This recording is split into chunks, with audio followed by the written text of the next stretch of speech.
بسم اللہ الرحمن الرحیم۔ سب سے پہلے جو مستحب ہے، عام طور پر کہا جاتا ہے کہ شیعہ پہلے پاؤں کو دھوتے ہیں، تو پاؤں کو دھونا یہ وضو میں شامل نہیں ہے۔ مستحبات کون کون سے ہیں؟ سب سے پہلے دونوں ہاتھوں کو دھونا، 3 دفعہ آپ نے دھو لیا، اس کے بعد 3 دفعہ کلی کرنا اور 3 دفعہ ناک میں پانی ڈالنا۔ یہ مستحب ہے، یہاں تک یہ مستحب۔ ابھی جب آپ چہرے پہ پانی ڈالیں گے تو اس سے آپ وضو کی نیت کریں گے۔ ابھی ضروری نہیں ہے کہ آپ منہ سے بول کر کہیں، بلکہ فقط اتنا ہی کافی ہے کہ آپ جو وضو کر رہے ہیں کس کے لیے کر رہے ہیں آپ کو پتہ ہونا چاہیے۔ مثلا آپ وضو کر رہے ہیں نماز کے لیے، تو آپ کو آپ کے ذہن میں ہو کہ میں نماز کے لیے وضو کر رہا ہوں، اتنا ہی کافی ہے۔ اور اگر الفاظ میں آپ ادا کرنا چاہتے ہیں تو میں وضو کرتا ہوں نماز کے لیے قربتاً الی اللہ، اگر آپ اتنا کہہ دیں تو آپ کے لیے کافی ہے۔ اب یہاں سے چہرے کو دھونا جب شروع کریں گے ہم، تو کچھ چیزیں ہیں ان کو بتلانا ضروری ہے۔ سب سے پہلے یہ ہے کہ جب آپ چہرے کو دھوئیں تو آپ کتنی دفعہ چہرے کو دھوئیں۔ چہرے کو زیادہ سے زیادہ آپ 2 دفعہ دھو سکتے ہیں، تیسری دفعہ آپ نہیں دھو سکتے۔ اور کہاں سے لے کر کہاں تک دھونا ہے آپ نے؟ بال اگنے کی جگہ سے لے کر ٹھوڑی تک لمبائی میں، اور چوڑائی میں انگوٹھے اور درمیانی انگلی کے درمیان جو جگہ آتی ہے اس کو دھونا واجب ہے۔ لیکن بہتر یہ ہے کہ اس سے کچھ زیادہ دھو لیا جائے تاکہ آدمی کو یقین ہو جائے کہ جو واجب ہے میں نے اس کو ادا کر لیا ہے۔ تو اس کا طریقہ یہ ہے کہ آپ نے جو پانی ڈالنا ہے آپ نے پیشانی کے اوپر، جہاں سے پیشانی آپ کی شروع ہوتی ہے وہاں پر ڈالنا ہے، آپ نے منہ کے اوپر اس جگہ پر آپ نے نہیں ڈالنا۔ میں آپ کو بتلا دیں، دیکھیں یہ نیت کیا آپ نے،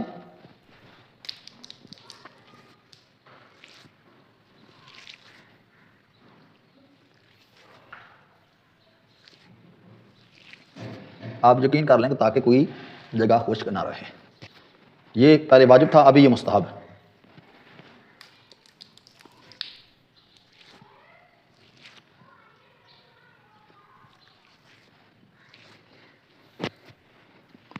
آپ نے 2 دفعہ چہرے کو دھو لے، اس کے بعد بازوؤں کو آپ دھوئیں گے، اور بازوؤں میں بھی یاد رہے کہ کونی سے لے کر انگلی کے سرے تک دھونا ہے، اور 2 دفعہ کم، زیادہ سے زیادہ آپ 2 دفعہ اس کو دھو سکتے ہیں۔ پہلی دفعہ دھونا واجب ہے اور دوسری دفعہ دھونا مستحب ہے۔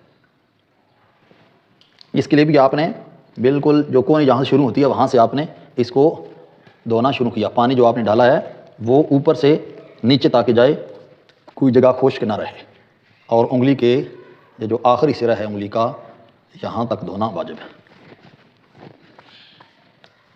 یہ آپ نے یقین کر لیا۔ پھر دوسری دفعہ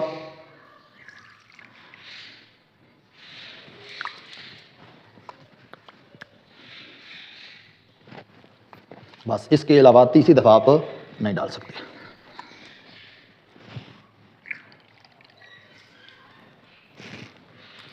بالکل اسی طرح سے جس طرح سے آپ نے سیدھا بازو دھویا، اسی طرح سے آپ نے الٹا بازو بھی دھونا ہے اوپر سے نیچے کی طرف۔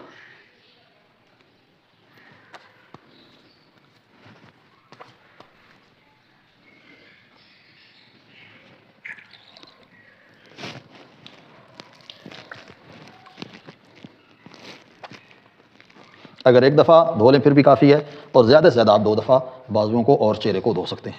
اور یہ یاد رہے کہ کونی سے لے کر آخری سرے تک، انگلی کی آخری۔ اس کے بعد یہ 2 واجب ہو گئے ہمارے۔ اس کے بعد تیسرا واجب یہ سر کا مسح کرنا، اور پھر اس کے بعد پاؤں کا مسح۔ سر کا مسح کرنے میں اتنا ہی کافی ہے کہ آپ انگلی کو اپنے سر کے اوپر رکھیں اور اس کو حرکت دیں۔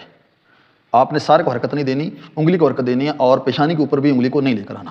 اس کے بعد اگر آپ کے پاؤں خشک ہیں، اگر آپ نے پہلے دھوئے ہوئے ہیں پھر تو آپ نے خشک کرنے ہوں گے، اگر خشک ہیں پہلے سے تو پھر آپ ڈائریکٹ مسح کر سکتے ہیں۔ اور اس کا بھی طریقہ یہ ہے کہ آپ انگلی کے کسی ایک انگلی کے سرے سے لے کر آپ یہ جوڑ ہے اس تک آپ مسح کریں گے۔ اس طرح دوسرے ہاتھ سے یہ آپ کا وضو مکمل ہو چکا ہے۔ اس کے بعد یہ ہے کہ آپ نے کچھ چیزیں ہیں ان کا خیال رکھنا ہے کہ مثلا پاؤں ہل نہ رہے ہوں، آپ کا سر نہ ہل رہا ہو انشاءاللہ۔ اس کے لیے بھی ایک الگ سے ویڈیو بنائیں گے، لیکن یہ ہے کہ یہ واجب وضو ہے، واجب وضو کا طریقہ یہ تھا۔ انشاءاللہ مزید ویڈیو کے لیے انشاءاللہ ہمارے چینل کو دیکھتے رہیے۔ والسلام علیکم ورحمۃ اللہ وبرکاتہ۔